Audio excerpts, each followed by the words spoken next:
All right. All right. We're live. Right on, Tim. Thanks for joining me, my friend. Hey, happy to be here. Can you hear me Right all right? on. Oh, yeah. Doing you. How are you doing? Good. I'm doing good, man. Excellent. I see you got your libertarian shirt on there. You're Gotta representing. represent, bro. Gotta represent the colors. Yeah. Yeah. I was just waiting for Elle to join us there too. As you know, you already know anyways, I like to do these things, natural, no prescriptions or, I don't even Yeah. know what, either you're going to say, and nor do I really care. At the end of the day, I just want to hear people's perspectives. I'm fairly certain none of us are seeking to impose our will on each other. So really, that's really Yeah. what this conversation is about here is, I have no idea what I'm gonna say either. right on, right I'm on. curious to know what I think about this. Yeah, actually, yeah, it is definitely an interesting topic for sure. And I think the big thing for me in particular, well, the first thing I wanted to cover, actually, we probably should do that first, is the exchange that I had, on X with a couple other folks that I believe they are libertarians as well. So let me just bring that up here. Because, obviously the one thing for me is, especially when I'm posting things and I have the time to think about it, is I definitely, make sure I emphasize in my posts that, I'll bring Elle on there too. How you doing today, Elle? Ellie, How are you? how you doing? Excellent. bad, how are Thanks. Thanks for joining the live stream today. I really appreciate it. Like I say, I was talking with Tim here, and I just want to deal with a little post on X before we get to. I'll let you introduce yourself, give yourself a little background history. But I did say that when topic like this comes up, I thought, it's one thing. We libertarians, we got a pretty good handle on things and all, but it's also good to bring someone, And I thought, gee, who better than Ellie, someone that actually is, someone that has some personal experience to bring to the equation, right? I know a little bit. Right, exactly. So I figured, this would be a good way to deal with it. And once again, as you know, I brought you on now. There's no, we haven't pre-scripted, haven't come up with any narratives. It's just, I really just want to hear what, both of you have to say in terms of this. But I did want to bring you on so you can see this now. Like I say, so this was an exchange that I had, and you're probably familiar anyways that Danielle Smith come out with a policy. Well, I think she's the third premier now. So the first one, I believe, was actually Blaine Higgs here in my own home province of New Brunswick. And then I believe it was Brad Wall in Saskatchewan. And then I believe now Danielle Smith is basically the third, I guess, what you would call a conservative premier that come out with these, I guess they're kind of terming them as parental rights bills in terms of, gender, and policy and even has to do with sports. But there was, like I say, I did reply to a post. Do I have that on there now? Actually, just to make sure. Yeah, it's on there. It's so there was small. Is it? Okay. I can't read it, but I'll just go with the flow. Okay, right on. Anyway, so this was actually, it's Jacques Boudreau, isn't it, Tim? Yeah, he's the leader now. Yeah. Okay, right. So I wasn't familiar. I don't know if he posted this or not. I think they have a social media kid that's making a lot of these posts, but. Right. So, my thing is, I wasn't sure if it was Keith McIntyre because I don't pay as attention as much to the political side of things as, the philosophical ideas and the philosophy of liberty. But I did see this, and it obviously showed up in my feed, and it was a post. So the meme was actually, let me bring this entirely here. So the meme was banning treatment as just as offensive as mandating treatment, and then of course the context that they was given into the text here is, if you support trans care, you shouldn't need permission from government. The moral question is whether kids, parents, and doctors consent, not politicians. If you oppose it, you shouldn't be forced to fund it. The answer is freedom, responsibility, and privatization. Now, I definitely agree with the overwhelming portion of how that was posted. I think it may be just a little bit the way it was worded that I had to kind of respond to, which is, let me go back here. So here was my reply to it. My original reply was, kids cannot make fully informed consent to something as drastic as physically transitioning, which entails hormone therapies, puberty blockers, and drastic surgeries. I do agree that the state has no legitimate authority to ban what adults do to their own bodies, but I do not agree with using self-ownership in the NAP as cover for such things that are not medically necessary to preserve life. It's a very slippery slope. So I want to at least emphasize too, I am not against, obviously there's things that minors and parents obviously have to make a choice in certain situations where there is a direct or imminent threat to a child's life, right? So we definitely do want to give children or young people as much autonomy as possible. And, that kind of, and there is no hard and fast rule, right? Some kids mature more than others, more quickly than others. So that is a very, very gray area, which is why I want to bring both of you on and get lots of different ideas and perspectives on that. But the one thing is when they said with, in terms of parents, doctors, and children. So I kind of got the overarching message, and I definitely agree with pretty much everything contained within it. It's just that, I had to emphasize the fact that, a child, when it comes to stuff like this, can't really make a fully informed decision because they're not these ages, these younger ages. I don't believe anyone is actually in the position. And we know that obviously some have grown up and maybe regretted their decisions. And these are things that, affect, not just your physical composition, but your potential to even have a sex life going forward. So, or at least to reproduce, not necessarily, not a sex life, but to reproduce in some area. So I thought that it was really kind of important to bring that little bit of nuance to the conversation. And I guess the only other thing that I'll just add, so this was another subsequent follow-up post, because once again, I want to make sure that I'm clear in my thoughts. Mm-hmm. So to any libertarians who take issue, actually, I better put my glasses on here. To any libertarians who take issue with my stance here, I invite you to have a long-form discussion during a live stream that I will host so we can both fully, or all three of us in this example, articulate our thoughts on the issue. The offer is for anyone who wants to challenge my views. I'm willing to share my thoughts and perspectives in full public view and look my opponents in the eyes while doing so. To add a little more context here, public schools function as a result of forced funding by taxpayers. So, I'm already against the public education system, right? Yeah. So I just wanted to emphasize that.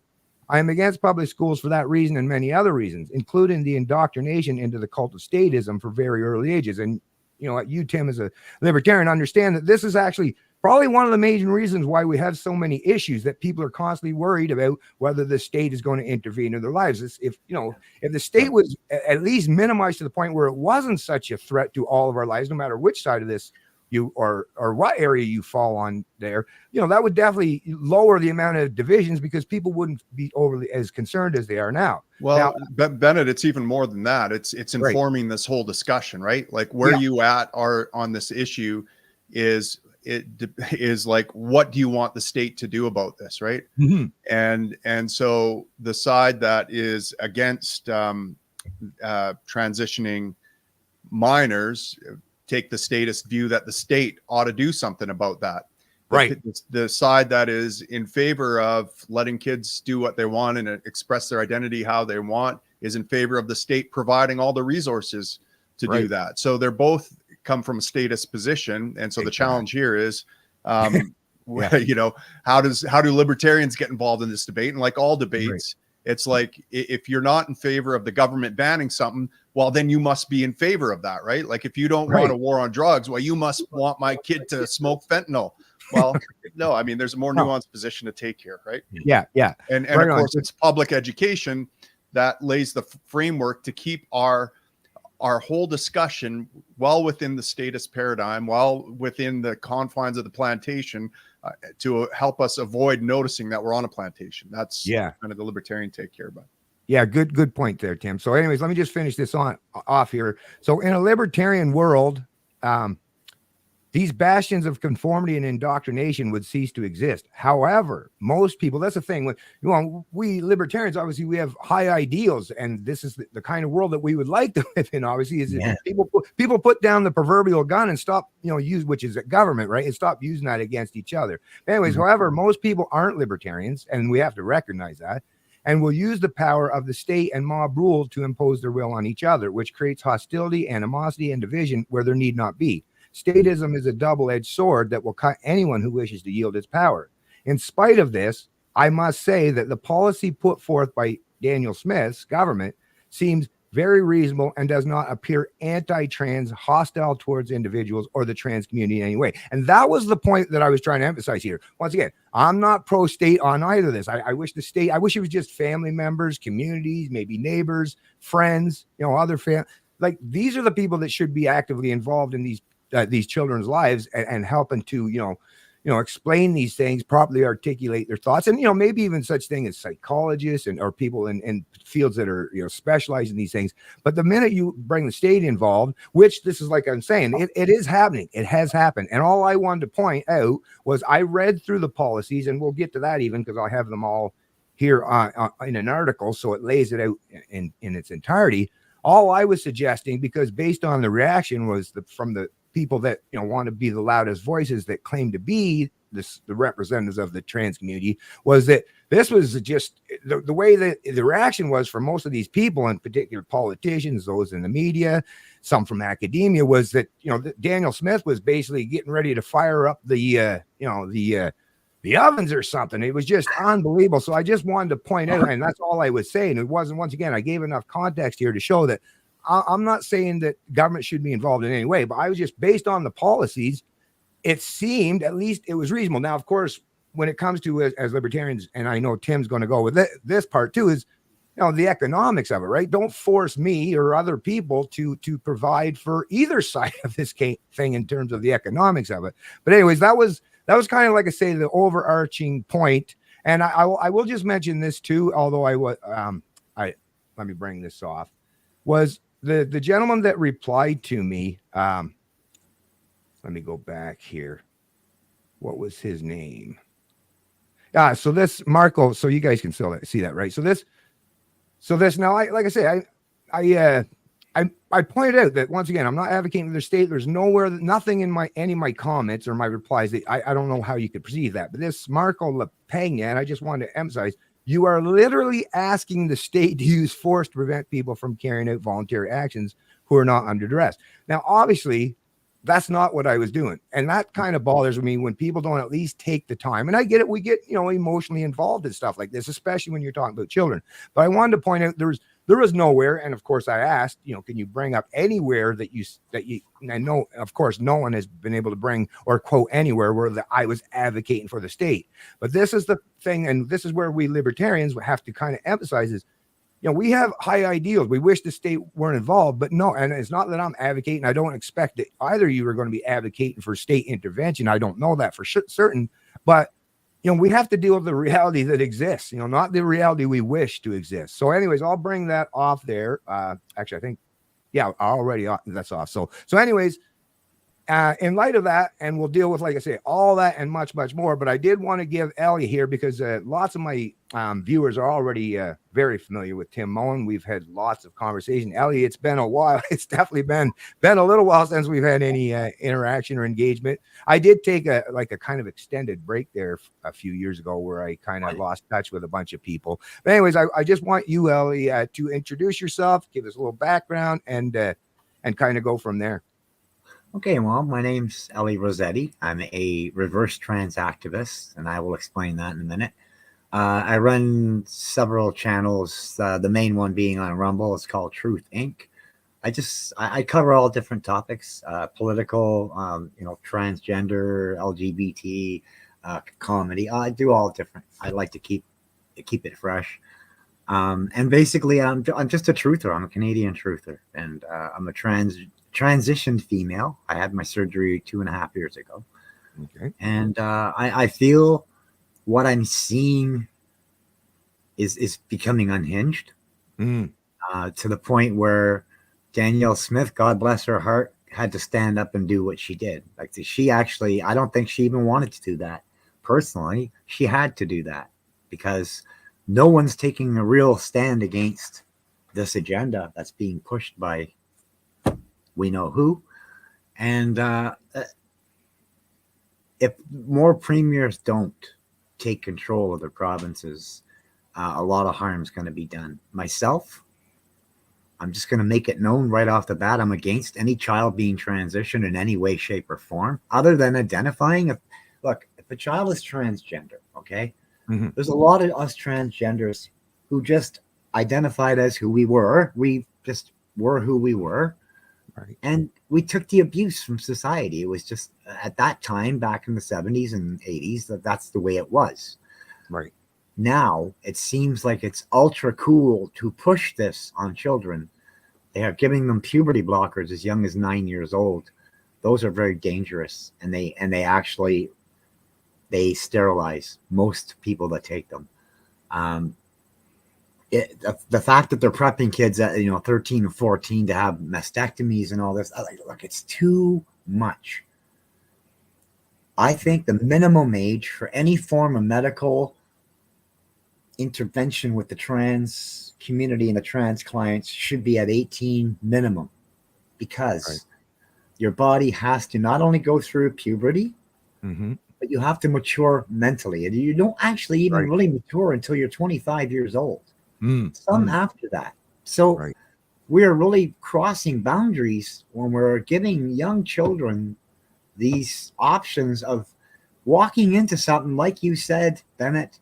They don't understand the implications of their future. Like, yeah, I want to be a girl. Or, okay, well, if you want to be a girl, do you know that you have to do this for the rest of your life, and you have to take these drugs for the rest of your life, and you have to. There's no choice. It's not a matter of, if you look at Jazz, she has already quit dilating. She said she's a boy. She wants to be a boy, right? Well, it's a little late now. You can't undo what's been done. These kids, let them be kids when they're kids.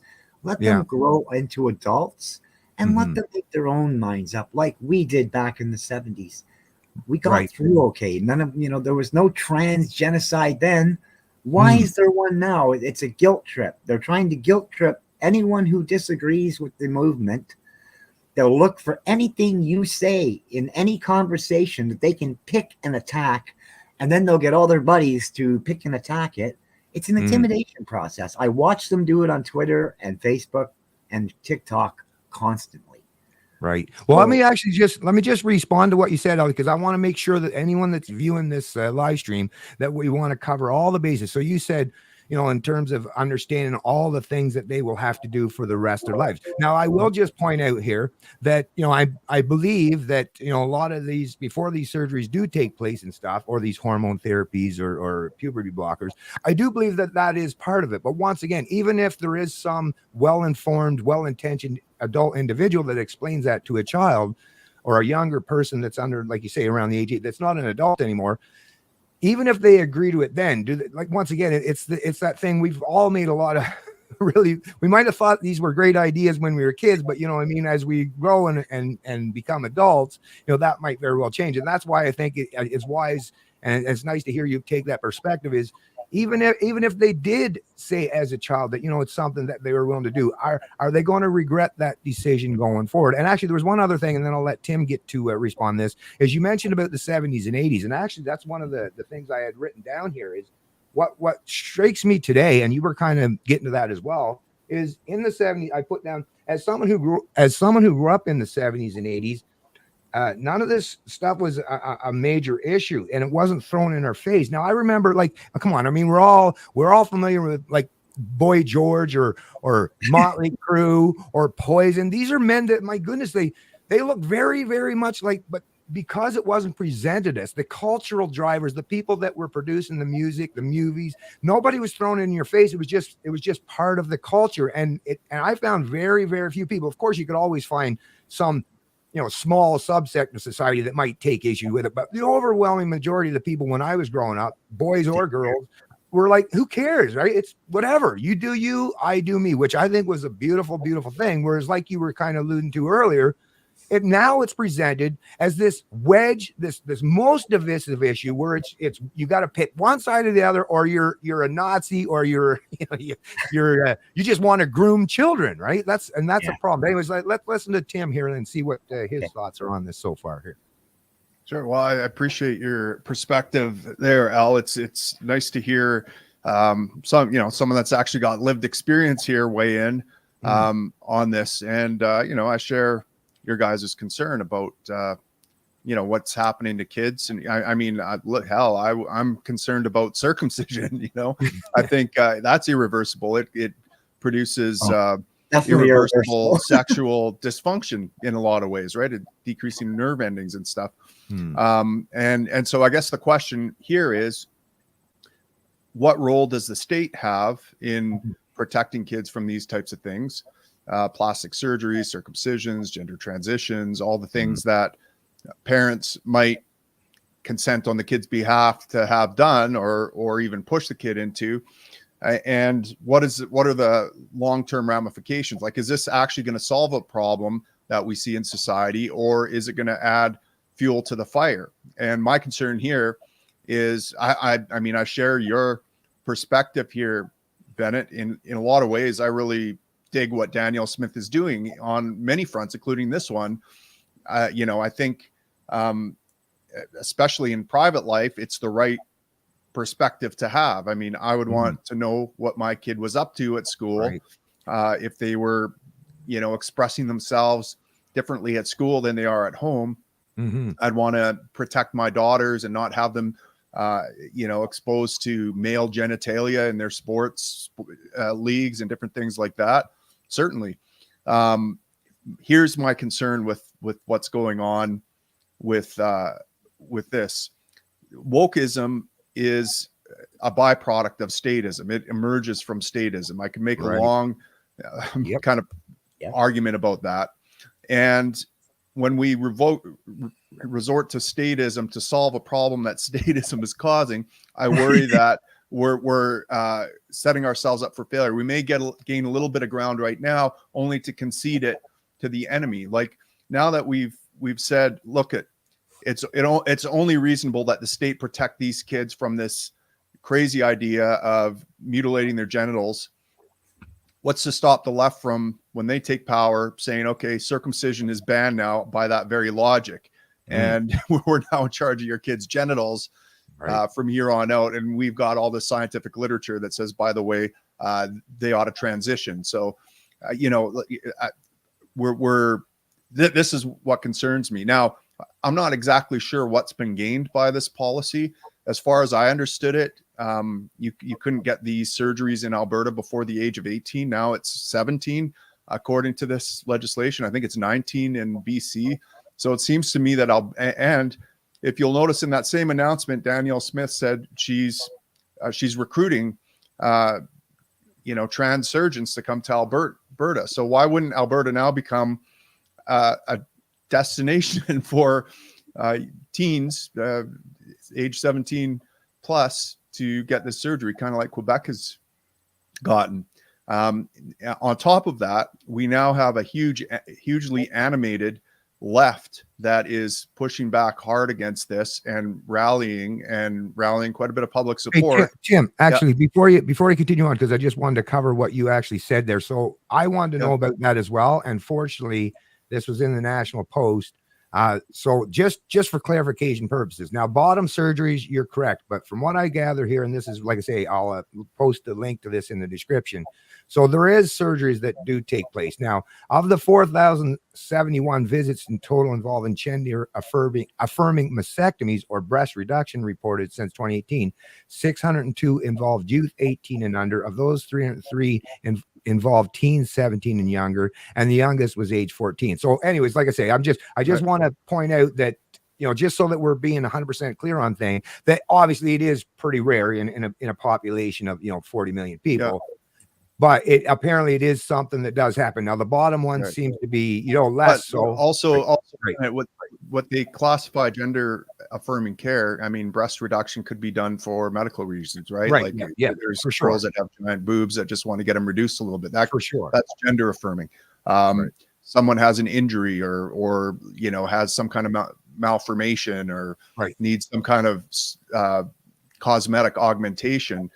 They're getting that sort of thing. But now, am I to understand that those types of surgeries are off limit, like a medically necessary breast reduction, or someone needs to get a mastectomy for whatever reason as a teen, they can't get plastic surgery to, again, there's all the negative unintended consequences that you and I know of when you approach a thing, use the hammer of the state and treat everything like a nail, when there's nuance to be had here as well, right? So look, I'm not strongly opposed to Danielle Smith's thing. I just say, look, I just shrug and go, meh.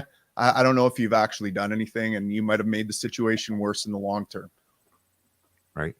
Okay, Elle, now I just wanted to ask you in reference to something that Tim said, and I think this is actually important and a kind of an area that we should kind of emphasize here is, but I acknowledge and on for Tim and I both we're against the state intervention in these ways. But as Tim was mentioning, if I had a child, I would like to know about what is, what's taking place. Now, my initial thought on that is, I mean, if you've done, I think of myself as a parent, and you're a parent as well, Tim. I think if you've done a decent job of raising your child and you've given them the ability, they can trust you as a parent, as someone that's not going to be, irrational or unreasonable in any way, that though, or you have other, like I say, maybe you're a religious person, you go to church, or maybe you have a community member or a neighbor or someone that you trust and confide in. These are the things I think could really, really help in situations. And obviously prior to this modern day, when you do have the state involved in that stuff, these are the things that would have been predominantly, the ways that you dealt with a situation. And it wouldn't have been under the threat of force or coercion or wealth and income redistribution. It would have been a lot of well-meaning people, because the people, right, the state has no personal relationship with these children, whereas the people that are actively involved in their lives, and even if you could find the example of the one parent that maybe is trying to push one or the other, there's going to be other active members in the community. And this, and I think we all recognize this, is the state has destroyed the family and the cohesiveness of the family to the point whereas now people are feeling that they have to resort to that because apparently they don't have people around them to help guide them in these decisions. So what are your thoughts on that, Alex? Myself, and I just want to make this clear, I think a lot of these children right now who are looking at transitioning, it's not their transition, it's their parents' transition. There's a lot of liberal parents who think it's really cool and trendy to have a trans kid, okay? And a lot of these kids, they're like these movie stars kids, Cher's kids and all, Brad Pitt's kids, all these were being forced to transition. Like, I don't think that they are at all. Right. Like it's so that's what I worry about. I worry about which transition are really the children's and which transition are really the parents. Right. No child should have any medical procedures, but like I said, there's no reason. A transition involves many things. It's not just surgeries and procedures. It's who you are, identifying as you, right? And that's more important. So I think if they had just centered in on teaching acceptance and letting kids be who they are without being intimidated or picked on, we could have avoided a lot of this surgery stuff. But I don't think any child should have any form of treatment for transition before the age of, like I said, 18, 16, 18, like with parents involved kind of thing. Once they're 18, they're on their own. But I still think 16 is a bit young, but I don't want to, like at 16, see, nowadays the kids are not mature as they were back in my day. So I can't even compare the two. Right. But I just think it should be more of a natural process and less of a forced surgical process, which I think is what they're doing. And I think this is why I think there should be some sort of committee that's non-government, non-leftist, non-rightist, just a committee of people to keep an eye on what's going on, because I really do feel a lot of these kids are going to be suing later on, saying I was manipulated. How big of a problem is this in Canada, Elle? Like, how many kids are getting irreversible procedures done, like bottom surgery? Is it a thing? Because my understanding was it seemed like the medical establishment had kind of said, look, 18 or 19, they kind of developed their own guidelines outside of government. And it makes sense that they would do that, right? Because it's like, look, we're taking on a liability here. Like, here's the guideline. Like, let's make sure this is for real. And now Danielle Smith comes in and says, no, 17's fine. So now if I'm a physician and I'm on one of these boards, I can just say, well, look, the government says 17, they're taking liability for that thing. So we can actually start transitioning them earlier. I'm wondering, like, is this a huge problem right now? I certainly see a push for lowering the age, but I'm just wondering if it's actually an issue that it is an issue. And the problem is they keep wanting to lower it and lower it. And now they're talking like, yes, I just seen a thing from Rebel News where this girl interviewed these protesters at in Alberta, and they said, yeah, a 3-year-old can be trans. What? A 3-year-old just got out of diapers and is learning what a boy and a girl is, and what the difference of a boy and a girl is. They can't decide the rest of their life at that age. Like, this is how silly it's getting, and this is why I'm actively involved, because they're manipulating children into thinking with videos and books and stuff in school. I have a trans friend who posted on Facebook the other day that, you know, they're very disappointed with this policy. They were making the argument that, you know, they were deprived from, they were forced to have to go through puberty as a male, like go through male puberty. And why should other kids be forced to go through male puberty? How do you respond to something like that? Okay.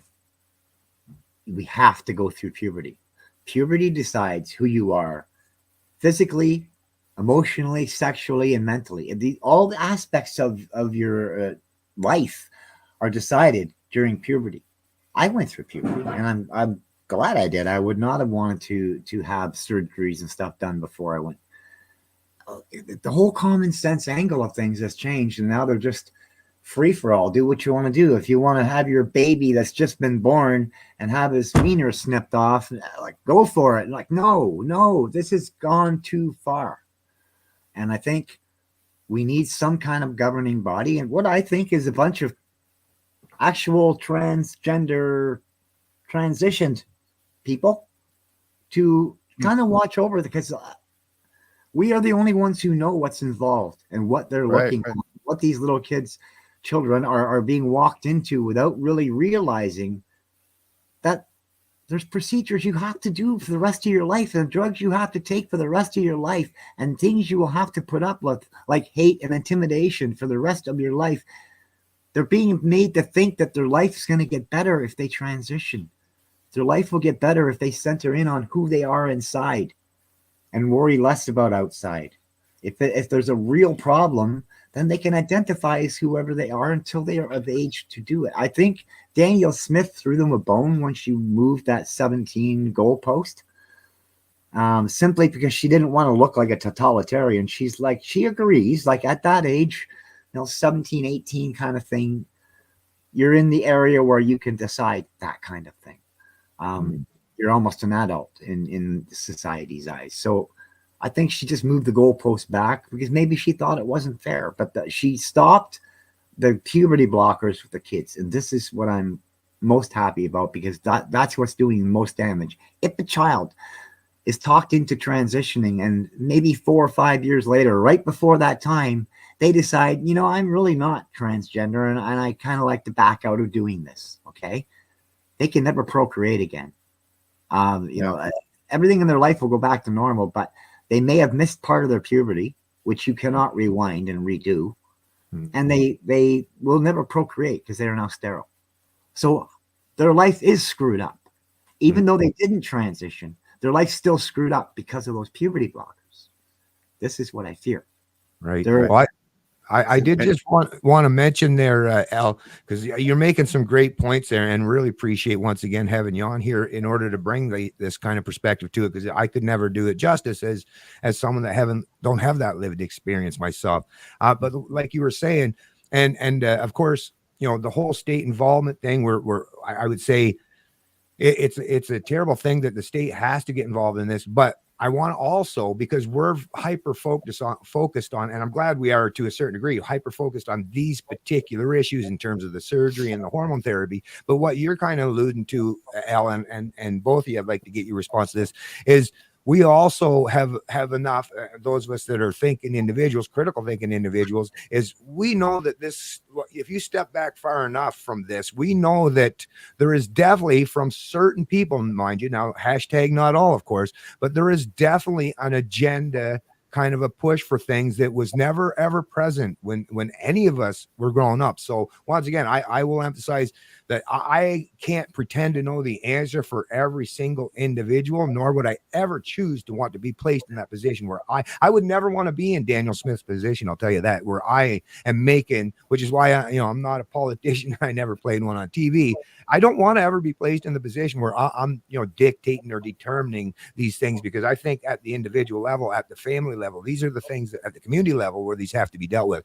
But we all do have to acknowledge that the slippery slope, same with statism. If you go all the way back to the founding fathers document in the United States, it was written beautifully, and it started out as an excellent experiment in what personal freedom and individual liberty was all about. But that idea, look at where it has taken us a couple hundred years later, just like what we're seeing today. How far does this slippery slope, how far does it go? And once again, we know the state is existing. We're all using the hypothesis in our head that we can conjure up where the state isn't intervening. But once again, just like I tell people that like to vote and stuff, listen, it is a reality that this is the situation that we're given. And my question to both of you then is, what can we do as individuals? Like, where can we help? I personally think that the cultural drivers, just like when I was growing up, movies, music, and television are amazing ways to not just entertain, but also to inform and enlighten people as well. So if some of the younger people today weren't constantly fed a nonstop diet of this, progressive wokeism and had some counterbalance, I believe that most people in society would be thinking more critically about this stuff. And I think that's where the big issue lies, is the underlying agenda that seems to be pushed by a certain very vocal and seemingly well-connected bunch. Yeah, well, I mean, if you're asking me what we do, yeah, sure. I mean, look, what I'm really concerned about this, and I'm much more seriously concerned about this than your average social conservative who marches for parental rights, has their kid in public school, and thinks they've won a battle here by getting some things banned or adjusted in public schools. I will never. My grandkids will always have the option of never having to go to public school as long as I have anything to say about it. Old Grandpa Tim is going to be providing a homeschool and keeping them away from that cesspool. There's nothing good that can come from this. It's like, look, I get the impression that conservatives will be happy if schools just go back to the indoctrination camps they were 5 years ago, right? Where, they got basic government propaganda, like government is for the people and by the people, and that knowledge comes from state-approved authority figures, that it doesn't matter what you're interested, young man, in learning about. What matters is what we say you should learn about. Where kids learn that the ability to achieve success is contingent on memorizing, regurgitating state facts, and complying with authority figures. This is not a win, conservatives. Like that, these schools are there to warp your child's mind. They're there to make them wards of the state, to make them human resources of a managerial state, and that's all they ever can be. You can't. I mean, just think about if Walmart ran a school. Do you think it would in any way be critical of Walmart or anything it doesn't? Of course not. So why would you think the state is going to be able to do something for your kids that makes them individuated and self-actualized humans? That the state is not interested in that. It doesn't serve the state to have your kids be free, bright lights in this world. So keep them away from public schools. That's what you can do to push back. Excellent. And you go ahead. I agree with the homeschooling angles. I think, the whole wokeism, it's a disease. And the fact that they are being propped up by and paid by the government and held up by the social media and the media, pushing the same agendas. Okay. Like back in the day when I was on Twitter, Dorsey and his little leftist friends hated me because I was considered a right-wing extremist transgender. Now Musk buys it, and now it's just supposed to be the right side. No, I'm still being attacked. Both sides hate me. But so if I said things they said, I'd be thrown off the platform. So basically, kids are being enticed by this. And the whole wokeism thing, the gender bullshit, which I'm also glad she pulled back against. I think that's a disease in itself. The gender, it's what the agenda is here is to make a genderless society, and the way they're doing it is they're pushing non-binary, and that's what the whole gender agenda is about, right? So, now wokeism is a disease that I fight every day, and they hate me, but I love fighting them. That, you know, I have a good success against them because I know what's what. They can't screw me around with their little semantics and head games and word games, so they get upset with me. But like I said, the wokeness, if we can slow that down and get the schools back to teaching English, math, geography, history, we might get better ahead and not be falling behind in a societal way, to where our kids are going to school to be, as in the words of the late great George Carlin, these are not learning institutions, they are indoctrination centers. Right. Need to get away from that. Right.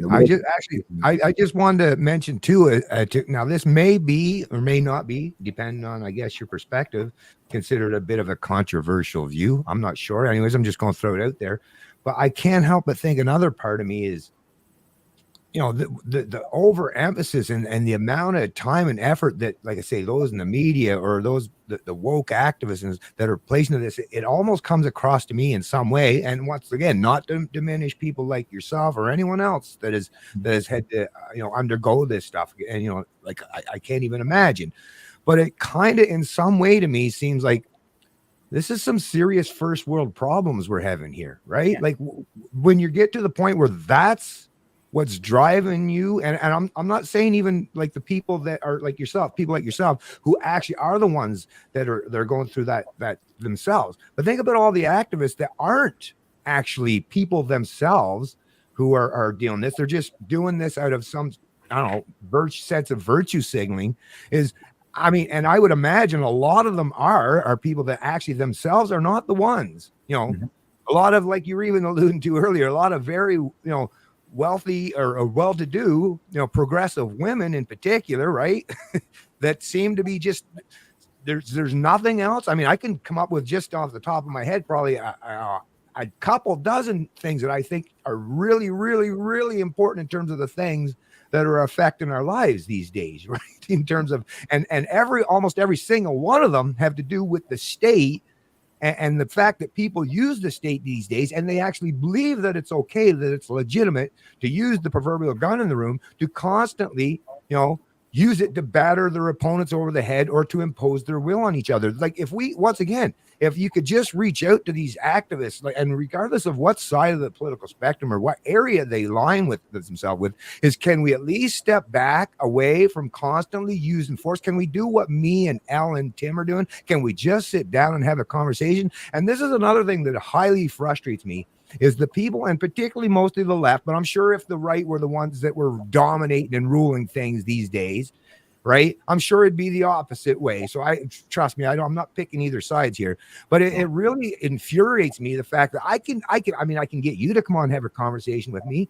I can get Tim to come on and have a conversation with me, but good luck ever trying to get some of these woke activists. And I would love, if there's anyone that ever gets a chance to watch this, prove me wrong, please, by at least someone being willing to actively engage with a dialogue and some conversation with someone. Once again, I have no ill intent. I'm not a statist. I'm not looking to impose my will on you. I just want to offer what I believe to be, fairly informed perspectives and opinions, and to bring different ideas to the table. Why is that seemingly? I'm asking you both here. Why do you suppose it is that people just are so unwilling to even give people that will challenge their preconceived views or their notions even the slightest chance or the light of day to have those challenged in any way? What has caused people to get to that point? Common sense versus liberalism. Their arguments don't match. They can't win. The common sense crushes them, and that's why they won't come on live with me. I begged them for years. I said, come on, you want to go with me? What better a trophy could you have than to take Ellie down live on the whole internet? Right. Come, let's bring your ideology. I'll bring my common sense, and let's chat. They won't. unless they could do it in a gang. And that's the only way they have any power is in numbers. And that's why they work so well on Twitter and other platforms like TikTok. They have numbers. They're very organized.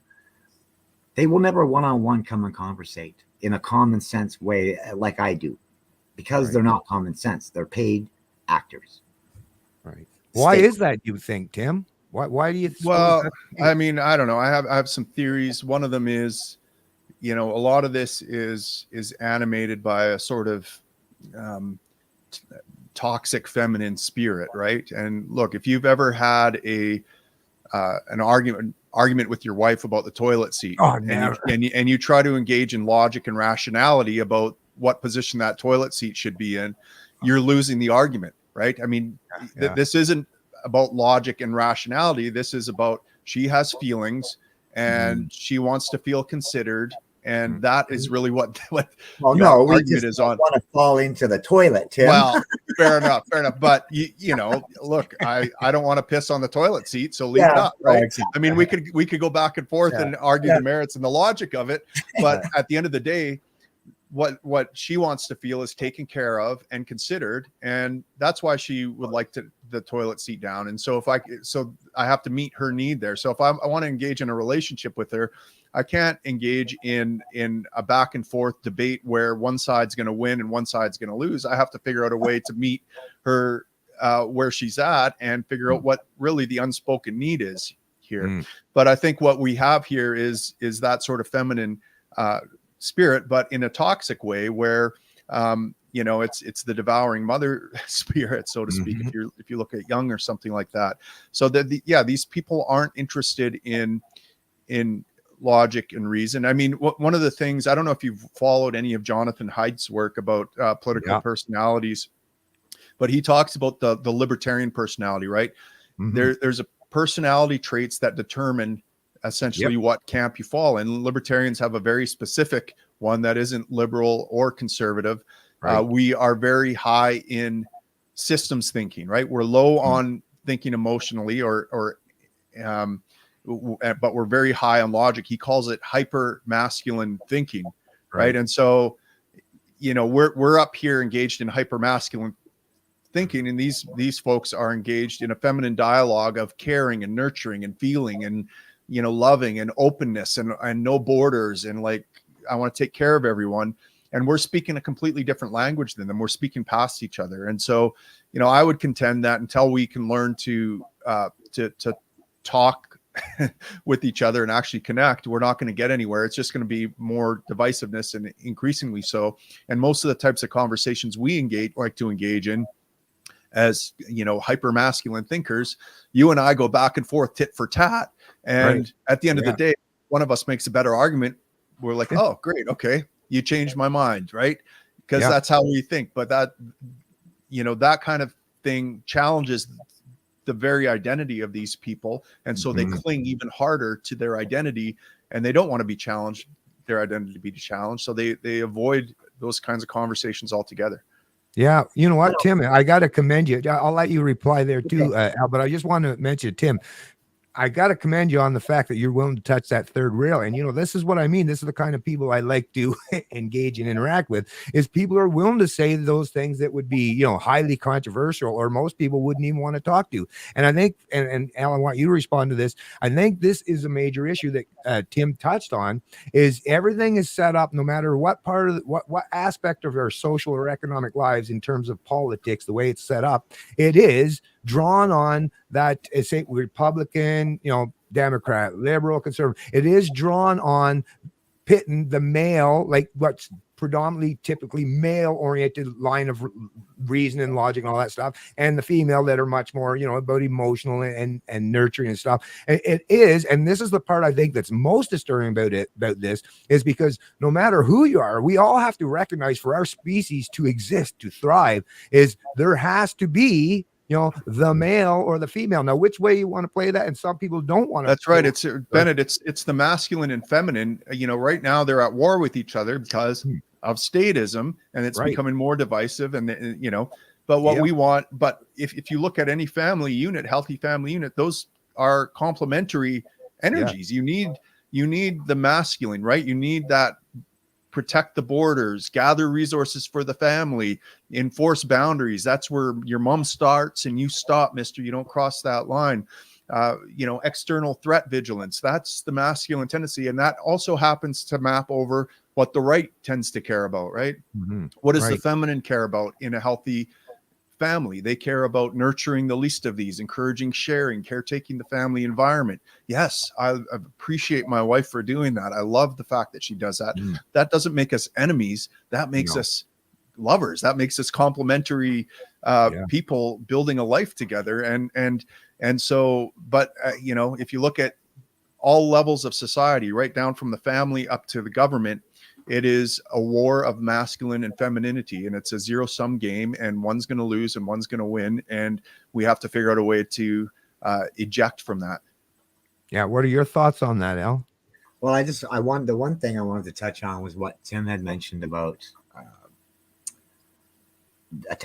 challenging their identity, and that's one thing I don't like to do, because that's when they do draw back and they double down, triple down if they have to. But to challenge their legitimacy is more what we have to do, because where do we draw the line, or when we're helping a person that needs to transition, or are we coddling mental illness, right? And they've mixed both together. Like when I went to an event here, okay, I got surrounded by about 30 of them. I had 10 cops behind me, and I got 30 of these people standing before me not to let me in the event, okay? Most of these kids were mentally ill. Like I don't mean like to insult them by saying, I'm just saying they were all suffering mental illness. And I could see it in them. I could see it how they were acting and how they were talking.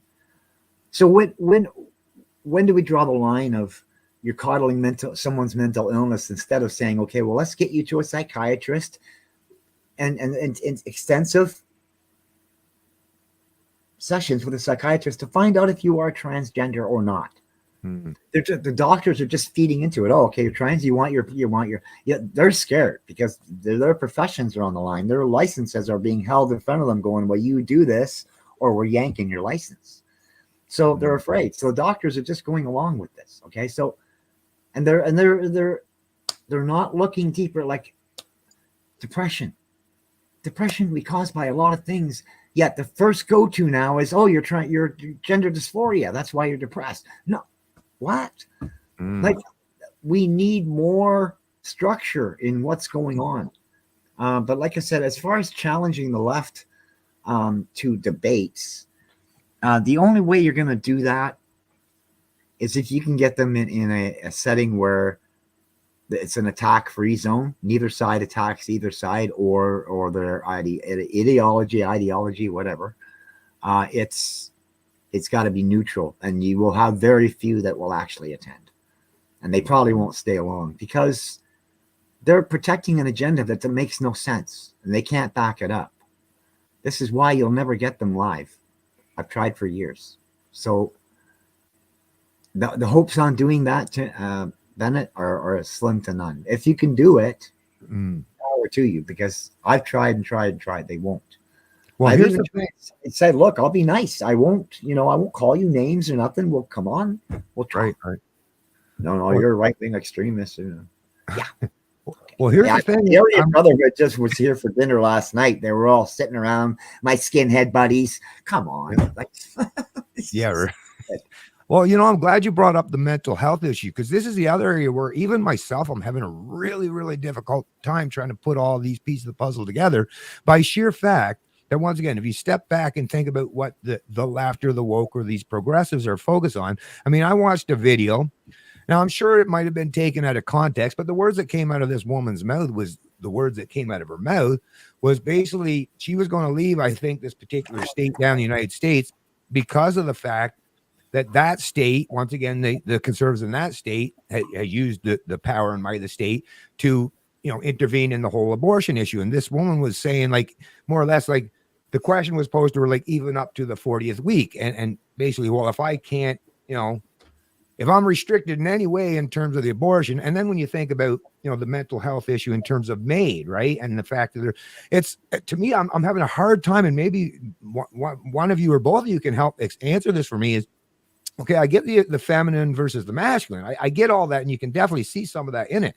But what is with the constant affinity and seemingly push for anything? And when people, like you say, have mental issues, is what you're just killing them? Because I mean, the kind of mother now, of course, and I always make sure to parse this out is, yes, if there's a medical issue at the 40th week and the mother's going to die, there's some imminent threat to the mother, anyone can understand where you may have to take the life of the baby to save the mother. And once again, I'm not against that. I'm just talking, you are seeing now, and we have such thing as the day after pill or where you can, there's all kinds of ways that you can intervene very early on in these pregnancies, whether you agree with abortion or not, to at least minimize the harms they're taking. But we're seeing this constant push, whether it's transitioning kids or whether it's, or even if they're not fully transitioning into surgery, but getting them so that they're thinking in the mindset of that's what they want to do, right? Which once you said, a lot of them might very well change. Or with the maid thing, with mental people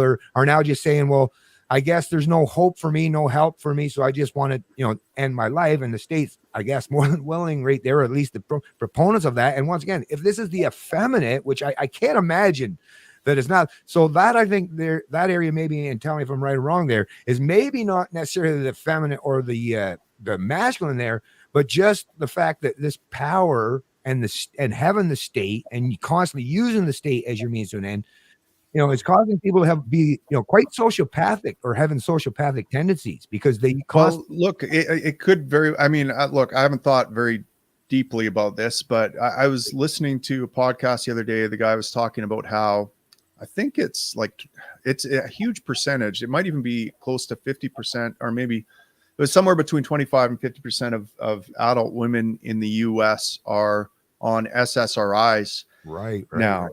Now, where is this coming from? Obviously, there's, the oligopoly of big pharma and the unholy alliance there.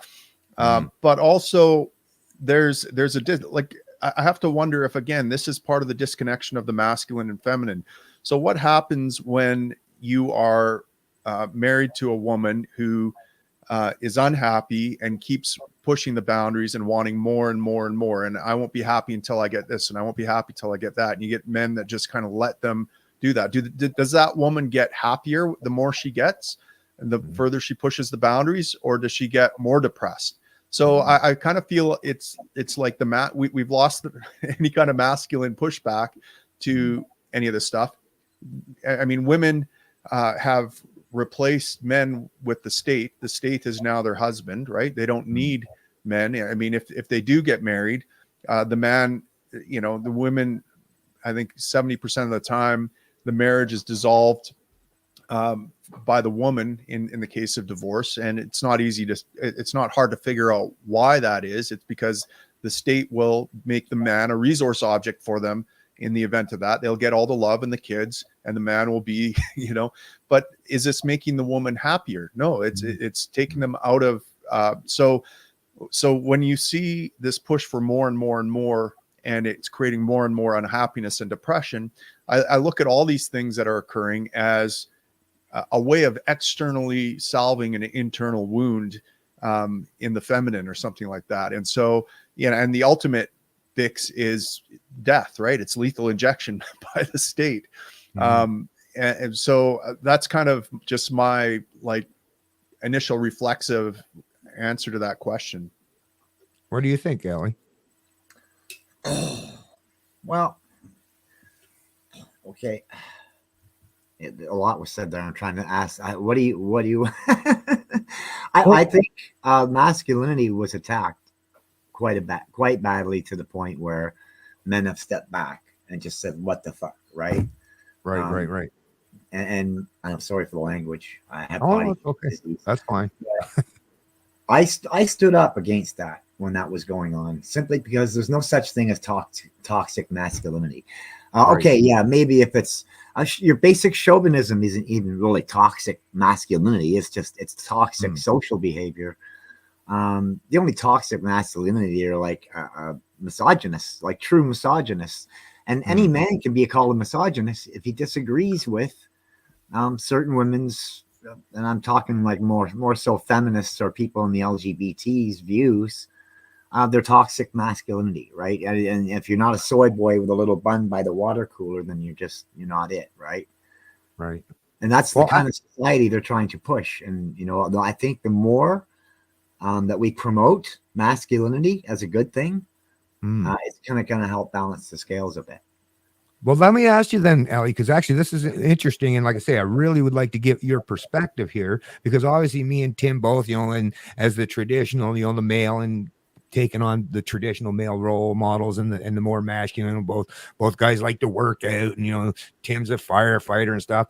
Whereas you come from at least a seemingly different perspective of things. And do you find maybe in your own life and in your own community? So you talk about the LGBT community, but obviously that's that's kind of a loose term, because obviously there would be a subsection of those people that would not want to have anything to do with you, and not by the fact that you're someone that they would at least see that you're experiencing the same kind of want to identify as maybe different than you're born as a child. But obviously it comes along like ideological, or maybe do you find that the ones that you are having more opposition with or more disagreements, are they the ones that would be maybe more effeminate, or maybe more leaning towards the female side of things? Or because once again, this is just me questioning, because I like to know these things, you know what I mean?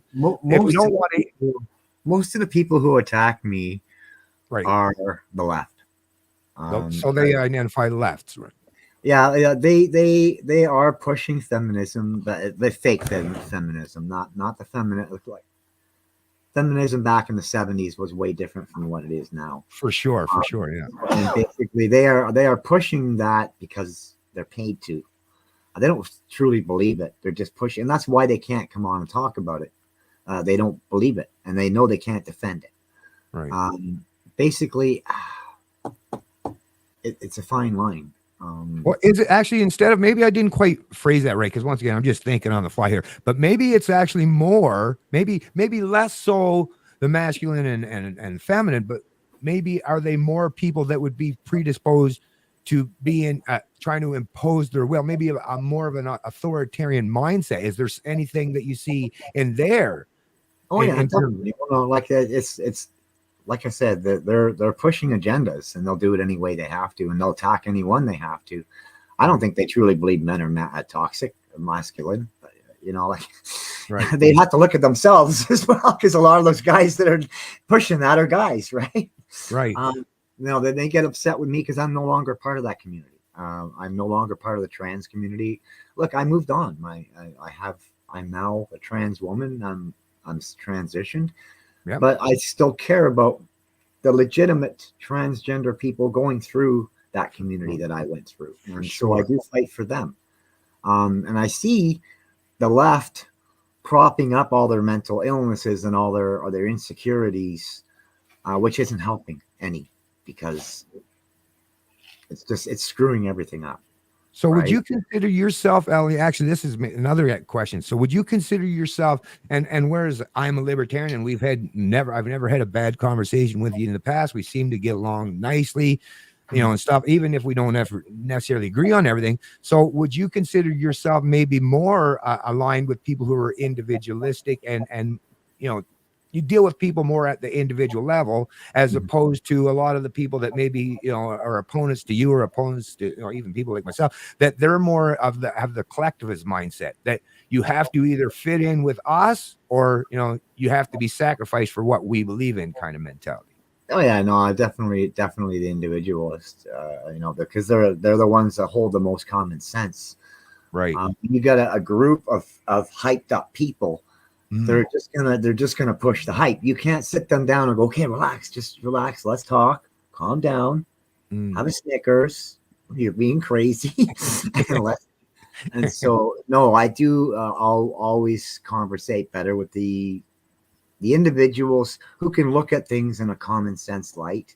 Like, even if you agree with certain things that I disagree with, we can still agree to disagree. There shouldn't be animosities or boundaries or walls between us because we disagree on issues, and that's another thing they can't do. Either you agree with them or you're the enemy, and that's why I get along better with individuals who can kind of grasp on things instead of, like you say, the collectivists who just, they're gangs, they're thugs, right? Right. Well, we're quite familiar, all of us here, and Tim, you're Yeah. familiar with it as well in terms of, the mob and what was the book that Douglas Murray wrote and kind of thing, right? And we know how things can be when you get the mob together, and that is something that we should really be talking about. And this is the part where we should, not just people like us, because we are doing it, but people from either side of this the political divide, is knowing that there are people are going to have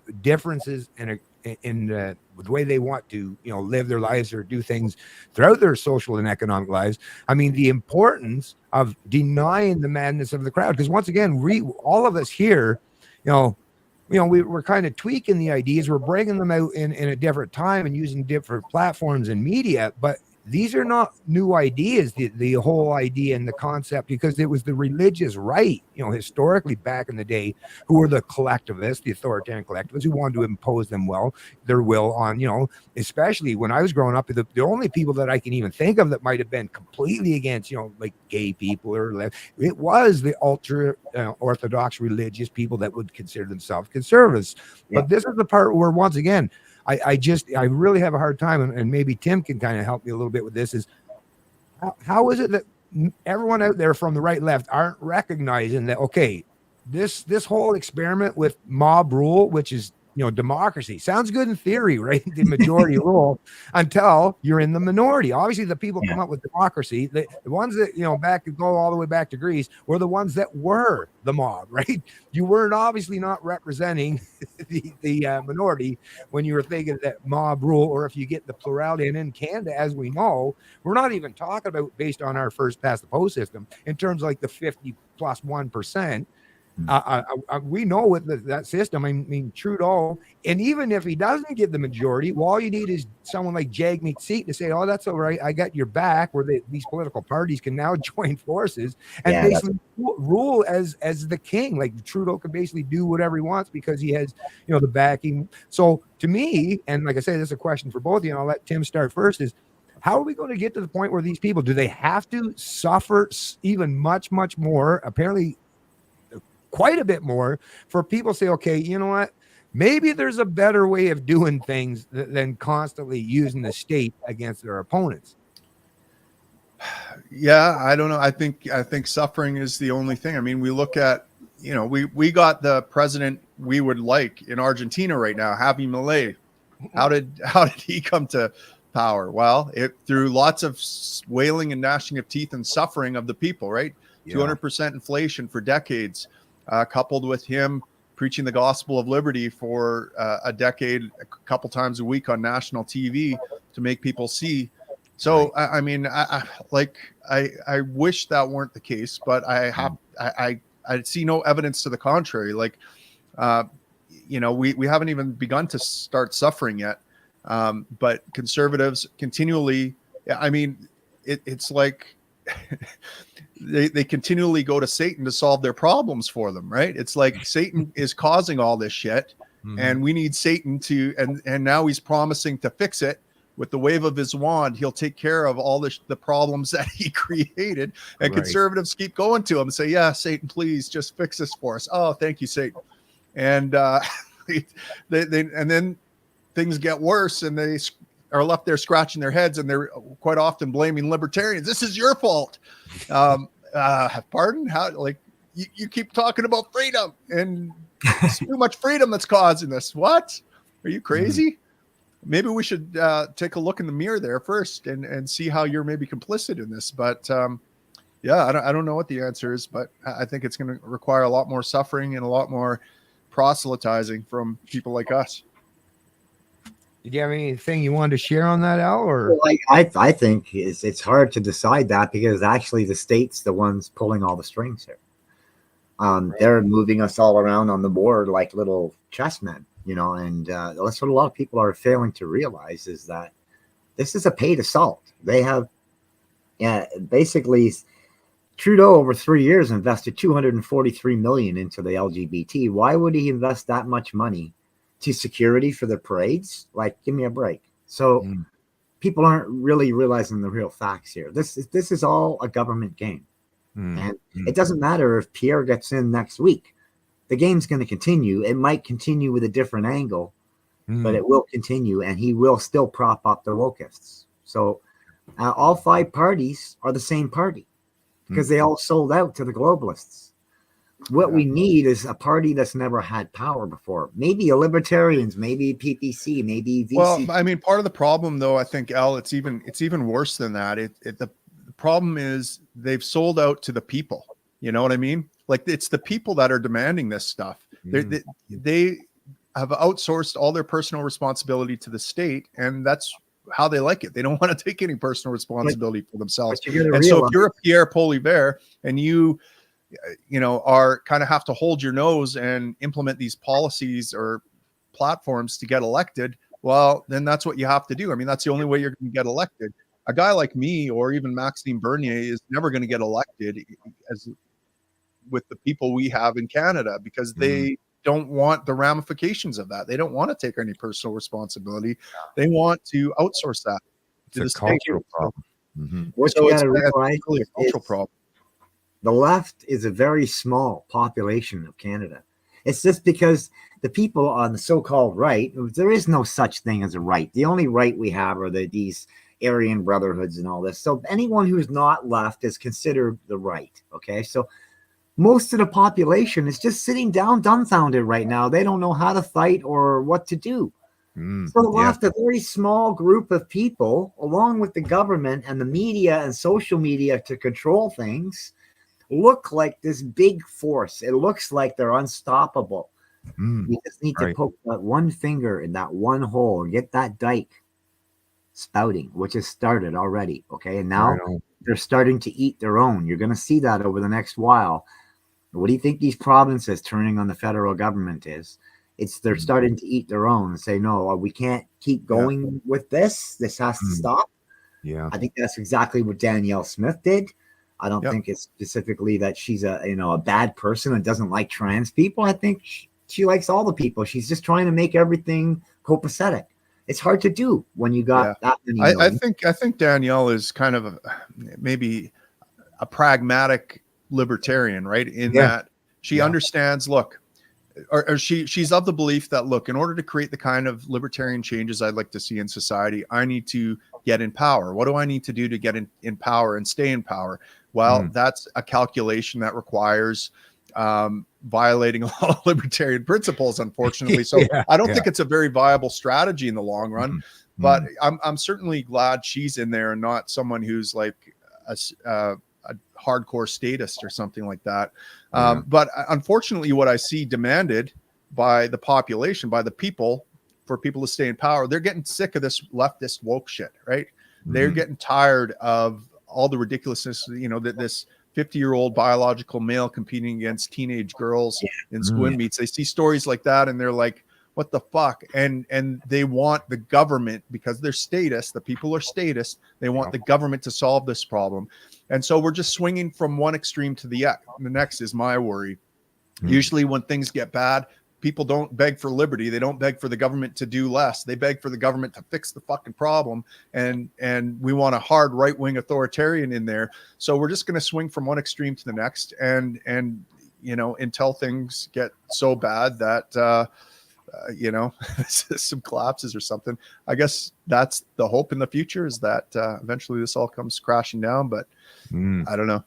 I don't think she's a hard authoritarian. I think she's really in the middle. I think she's very... Well, I think she is too, but I think that I mean, this is an authoritarian policy, right? I mean, she is making prohibitions and saying, here's the law, people. And it may be reasonable, but it's also what the people demand. And I mean, the correct libertarian position here would be, okay, let's see how we can unwind government here to fix this problem. First of all, let's get rid of public education. Let's see if we can privatize this or decentralize it, create more school choice.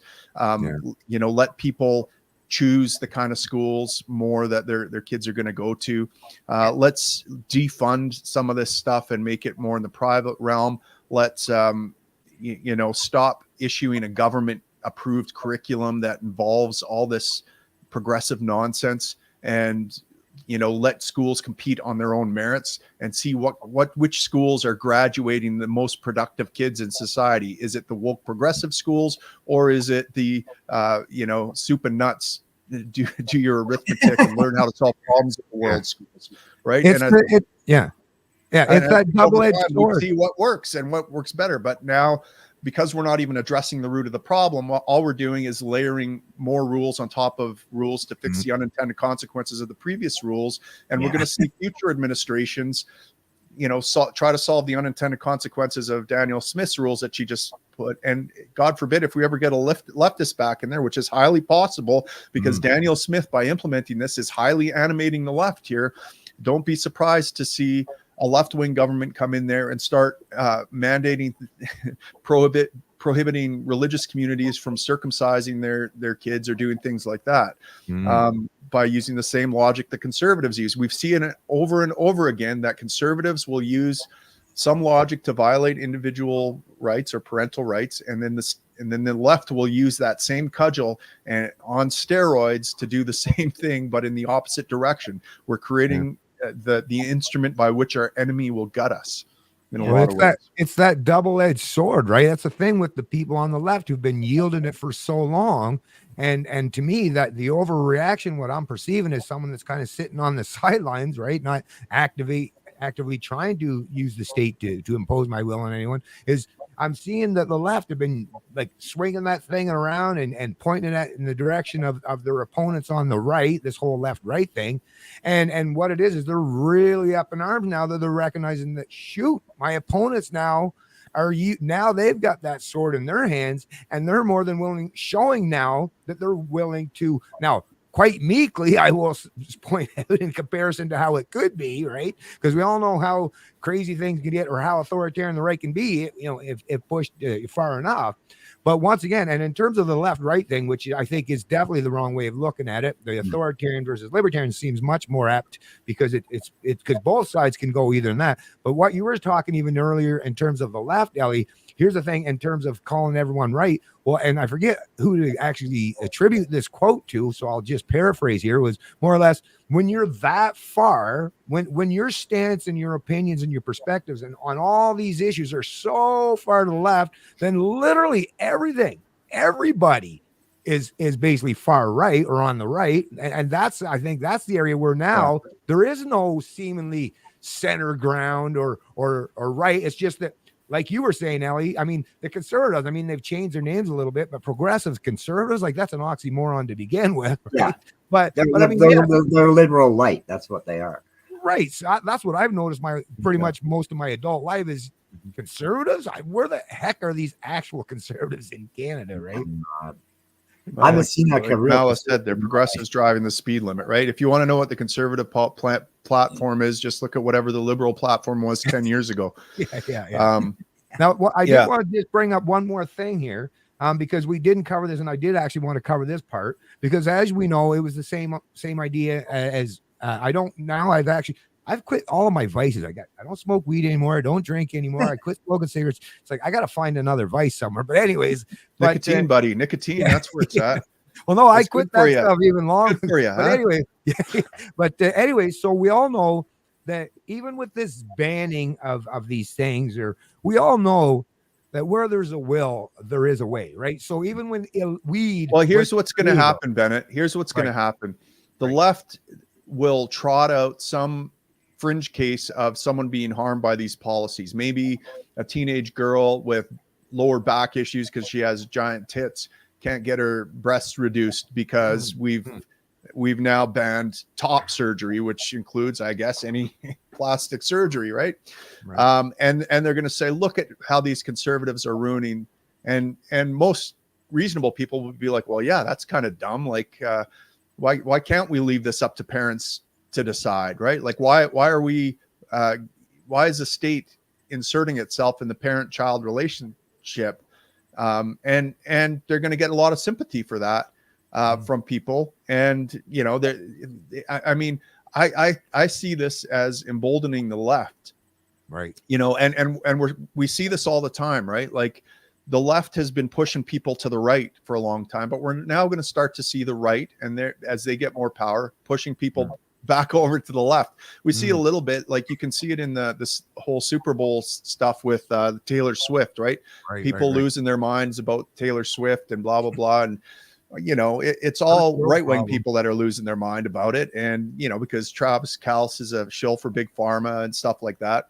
And normal people are looking at that going like, what the hell? And of course, Taylor Swift is going to, do you think she's going to support Trump, who's verbally attacked her now? Or is she going to support Biden? You know, and, you know, obviously you're pushing her into the Biden camp harder, right? So I see this, you know, it's becoming increasingly divisive. It'll be fun as the pendulum swings back to have some normalcy, but don't twist it.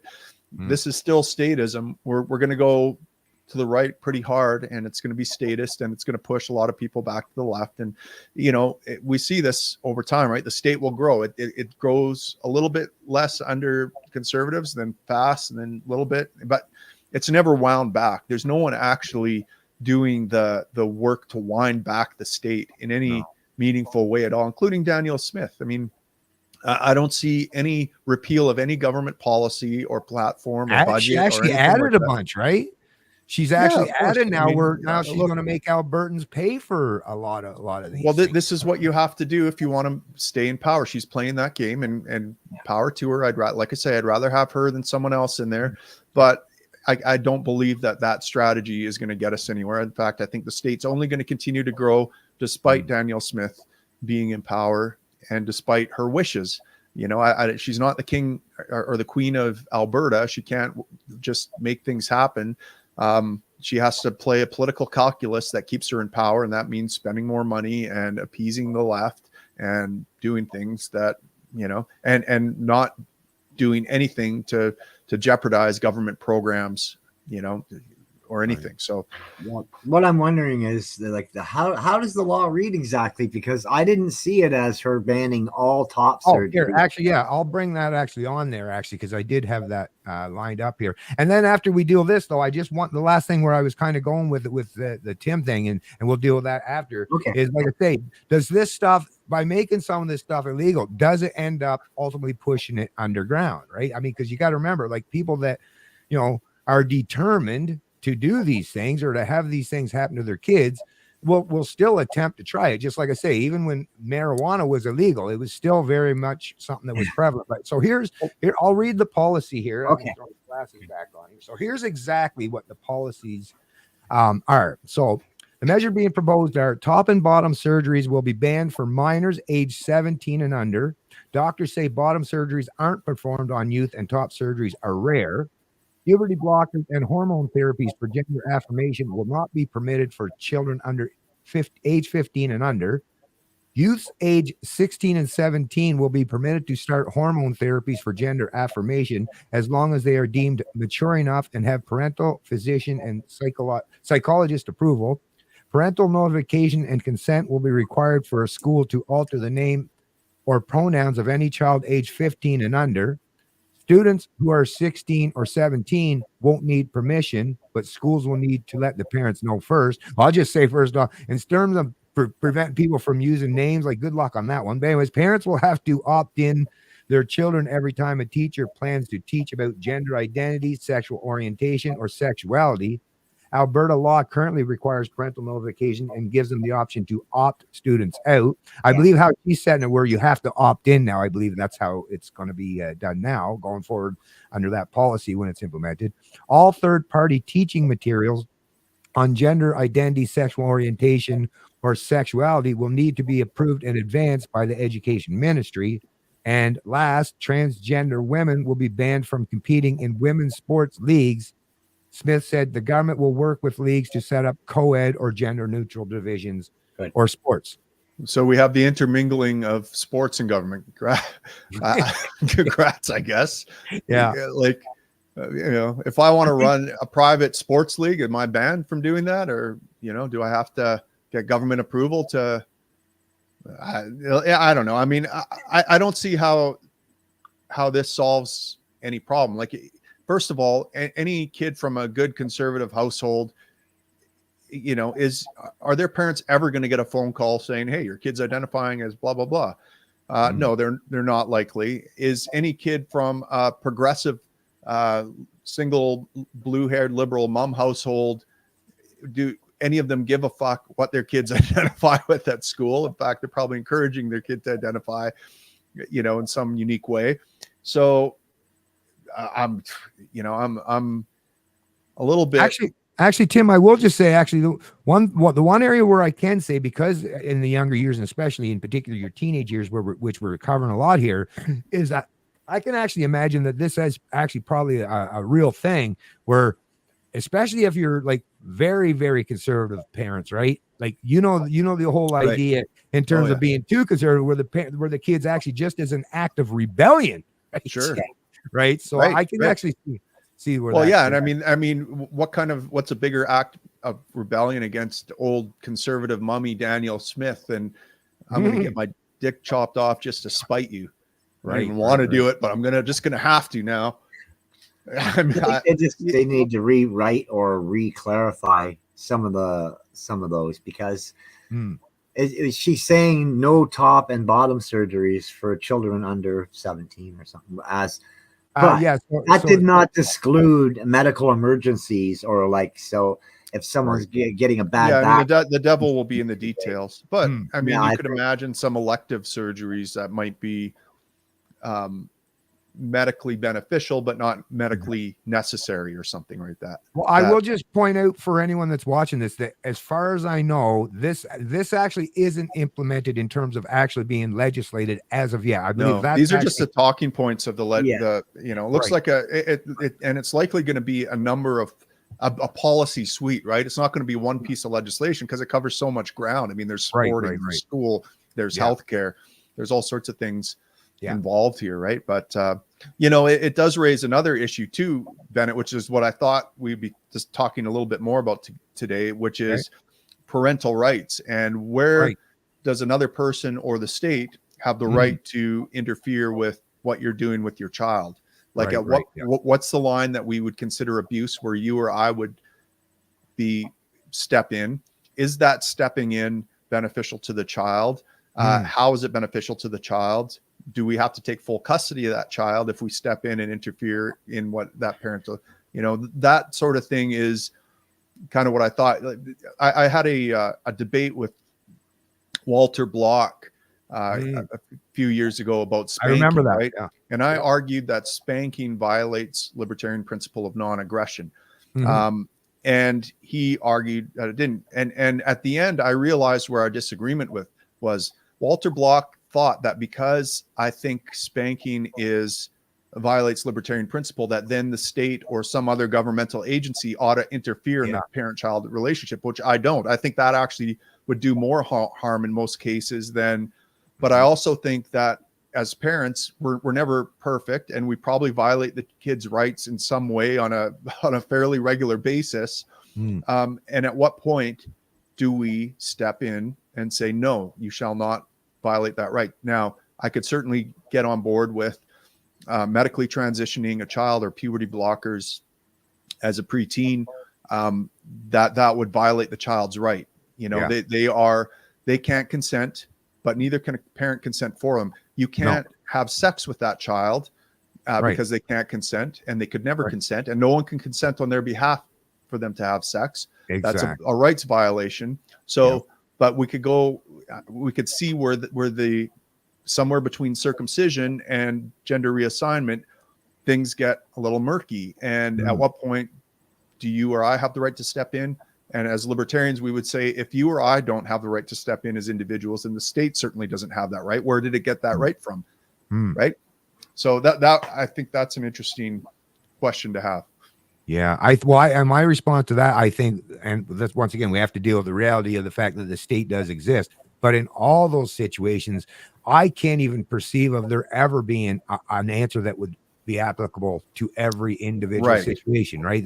That's where, like I say, that's where you need the community, the cultural drivers, your arts and entertainment, storytellers. That's family members. That's where, you know, you need even maybe religion to some degree. There's so many areas that can help guide people to at least give most people the chance to make proper decisions, even if others may disagree with them. But once again, we got to all take into account that these people, like, as much as I care about these other people's parent or these other parents' kids and what may happen to them, ultimately, they are the ones, them parents are the ones that are going to have to deal with them for the most part. Well, other than the economic implications, but in terms of the social and the personal aspects of it, it's so I would never pretend that I should have the ability to intervene into these things. There's just too much nuance and different aspects and area that I can't say, and that's the problem with the state. And that's kind of the thing I came to with Walter Block is, look, spanking isn't ideal. It violates some principle here.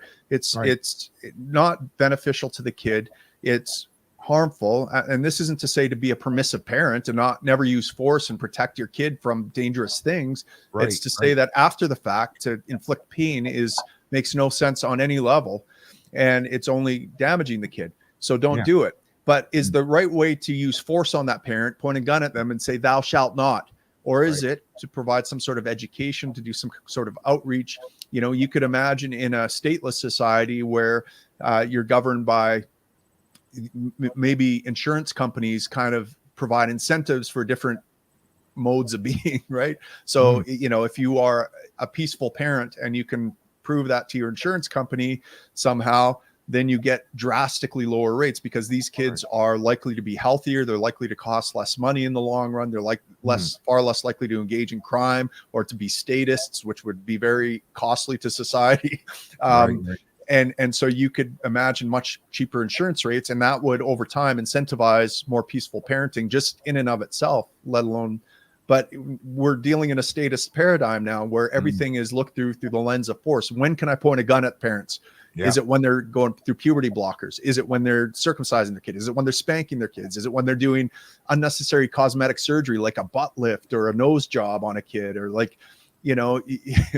down the line, and none of these things are good. And at what point do you pull the gun out, right? Well, this is such a drastic difference when you listen to people talk about it, whether you're talking about the conservative perspective, like the right, or the left, the woke perspective. Is the only thing you're going to get, which is a shame that we have a much lower audience than most of these people, is, we even get to the point as libertarians, you're bringing up basically even not just the whole thing. I mean, the thought experiment in terms of the guy parachuted out of the plane, he lands on somebody's property, he's hung up in the tree. If he doesn't kick in the window, right, he's got. So I mean, we're even to the point where we're even trying to cover situations that are like a 1 in a gazillion. So that's how far we are along in our thinking and these things. And I'm happy to engage in them. The problem is we're like miles and miles ahead of seemingly everyone else in society who are not even thinking anything that really, just. Let's use common sense. Let's stop using the one size fits all. That to me at the it's so difficult to have a conversation like this. Like, I even look back at some of the comments here, and there's this one guy talking about how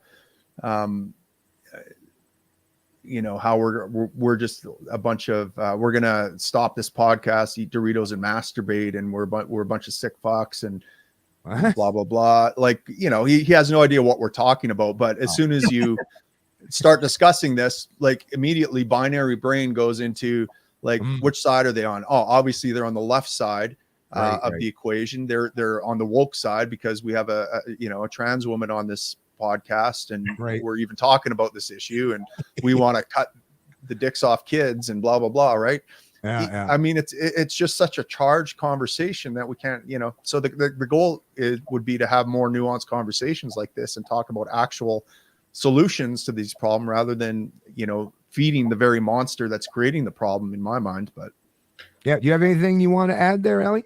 I fully agree with Tim on that. I mean, it's the whole problem with is that the parents' rights were taken away to disagree with transitions. I'm not sure about Alberta, but in Ontario we have Bill 89, which was rewritten, amended by a man named Benjamin Levin, who is a known pedophile, convicted pedophile. And he said, if you disagree with your child's transition, you can not only go to jail, but you lose your child. We'll take them out of the home and we'll transition them ourselves. Right. So these laws kind of went national. Like each province has its own child protection bill, but that's the child protection bill. Yeah. And now they're saying that the kids can hide secret identities from their parents. Look, in any healthy relationship between child and parent, you need both sides to cooperate and be involved. Okay, so if you're excluding the parents and letting the children just do this stuff, you're creating bad environments. You're creating more hostility in the home. Look, if there's hostility in the home, then that's a child abuse situation. That's for CAS to deal with. But when you're talking about parents and families should be involved in the child's transition from beginning to end to support it, to enable that child to have a healthy transition, right? So, I mean, I think they're really taking away.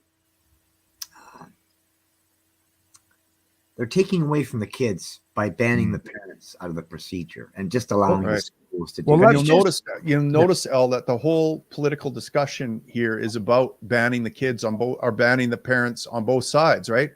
On one side, it's like the parents who don't fully support the kids' transition ought to be banned from this equation, and the state ought to take over and protect the child. On the other side, it's like the parents who want to transition the kid ought to be banned from the equation, and the state ought to take over protective. So this is all an argument about this, whether a conservative state or a liberal state should be the parent's guardian. And I don't see this as a parent's right. Neither is, because both parties interfere with parents and children. What we need, but the problem is and I'm just talking out of experience here. There are a lot of parents who are bad parents who are, when the kid says I can't do this or my parents will kill me, they aren't joking. Okay, there are parents that will literally kill them if they go against the family.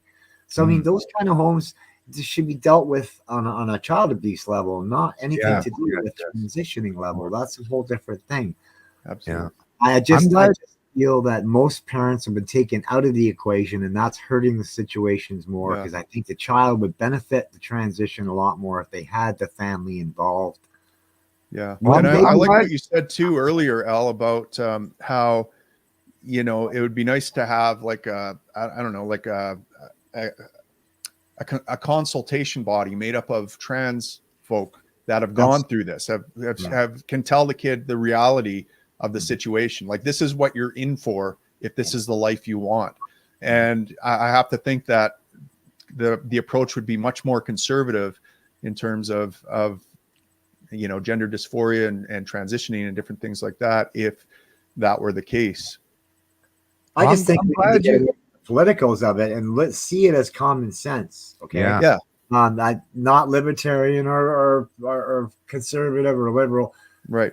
None of that matters. But that's what's driving this too, right? It's like your political identity as a woke mom is driving your child's incentives, right? And so to depoliticize this is really the key here. It's like, how do we reach that woke mom?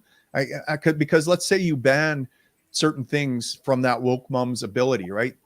That doesn't change the fact that this child still has a woke mom as a parent, and all the things that come with that, and the confusion and the things. So how do we address that? How can we address that? If you're concerned about that, can you address it? And it's probably not with guns, and it's probably not with government. It's probably with something like what you suggested, which is a voluntary solution where, you know, I would imagine a woke mom would have no issue bringing a child to see someone like you to get the goods, and maybe that would open up both their eyes a little bit to what's going on here. Yeah. Good point. And actually, I just wanted to mention too, to bring the other side of that, because once again, we don't, you gotta think, you know, the thought experience from the other side is, you can also imagine, you know, that the right winger type of parent, maybe super ultra religious, depending on their faith too, how could be, you know, very, very abusive to the child. So once again, I'm glad that you brought up, and Tim kind of helped confirm, is really when you get to that area, that's not necessarily you know, a gender, that's a violence, that's an abuse situation. And that's something, no matter what side of the political spectrum, I think, I would hope that no matter where you align there, that we would all at least agree is, yes, let's at least minimize the amount of violence. And me as I've been a long time listener to I'm not sure if you're familiar, I think Tim is, with Stefan Molyneux, but I think his peaceful parenting and the kind of emphasis that he focuses on UPB, he calls it universal preferable behavior. But I really genuinely believe that yes, government and the state is not the answer. It's if we could have multiple successive generations of people just that are raising kids properly and in a more peaceful manner, doesn't mean that there's never going to be a time that those rare exceptions that you might have to grab the kid to save his life or something, maybe jank on his arm or whatever.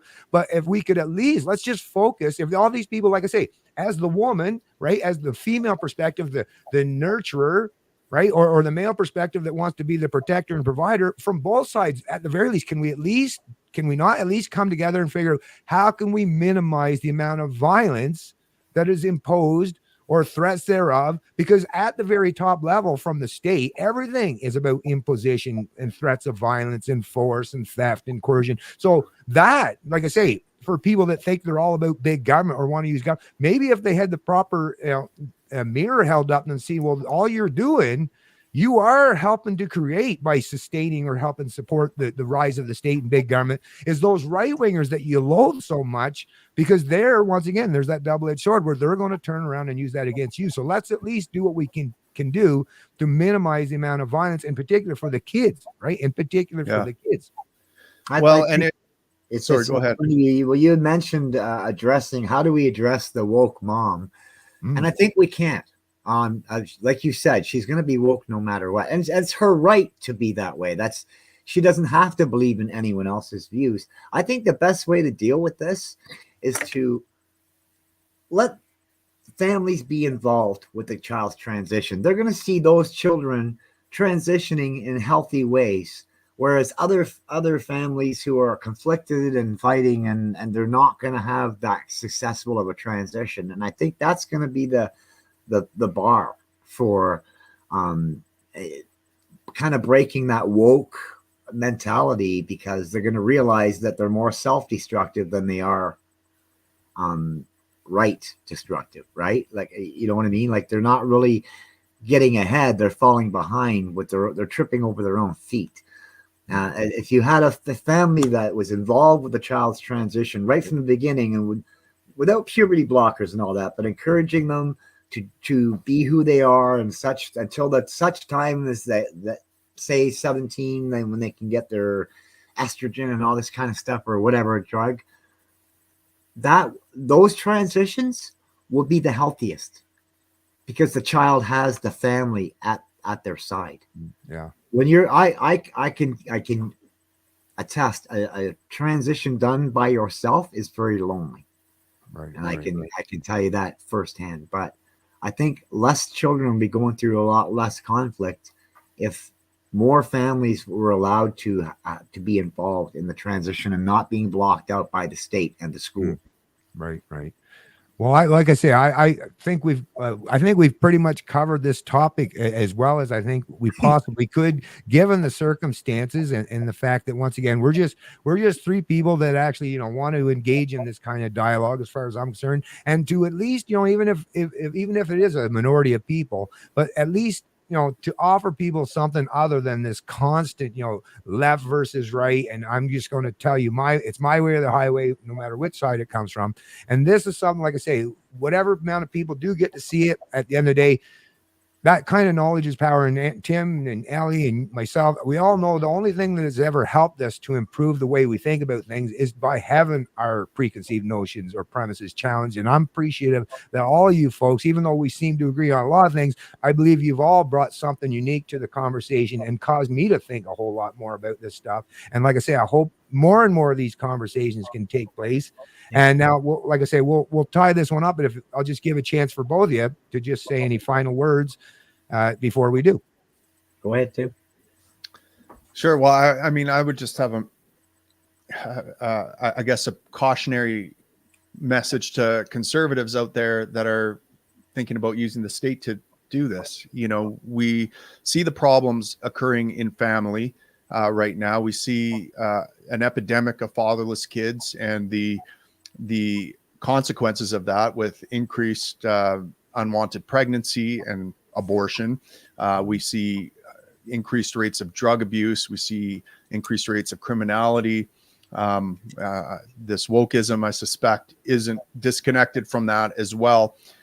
And it has been conservatives that for decades up until that point had been, using and demanding the state be involved in marriage, in family. We see how family law and how the licensing of marriages has worked out for the family. Divorces are at an all-time high, and we have an epidemic of fatherlessness.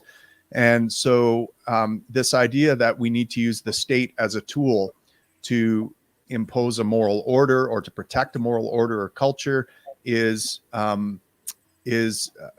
satanic, to use a Christian phrase. It is, you're selling your soul, and it's not going to have good results. So I just would warn you to be cautious about engaging in statism to solve problems that are the result of statism. Anyways, I guess I would just leave it at that. Right on. Okay, go ahead, Alan. As far as me, well, I really think we drifted too far away from the nuclear family. And I think family values need to be that. They need to be values. They need to be valued. They need to be respected. And you cannot mess with those without major complications on either side, right? I think what we need to do, I agree, we need to get away from statism, being involved in the family. Let the family do what it does, but at the same time, watch for abuse and anything that's a danger. Those kind of things, like we discussed, it's a child abuse problem, not a transition problem.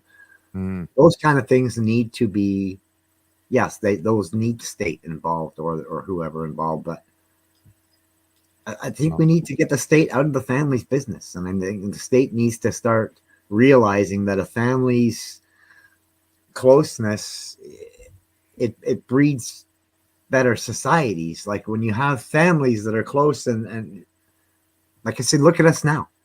We're a mess of anger and hate and violence, discord. Like this is all done on purpose. We need to stop it.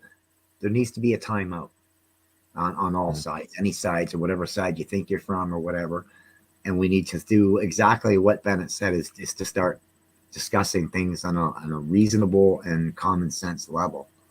Yeah. And at the local level, I'll add, just by sheer fact that, like you're alluding to, I don't even have full faith in just the concept. I understand what you're coming from, the idea of the family unit, but I'm also not, naive or gullible that every family is going to be able to do things in the way that you and I would perceive. But the beautiful thing about, at least at the localized, at the family level, is that it's the one place where there's the chance of accountability.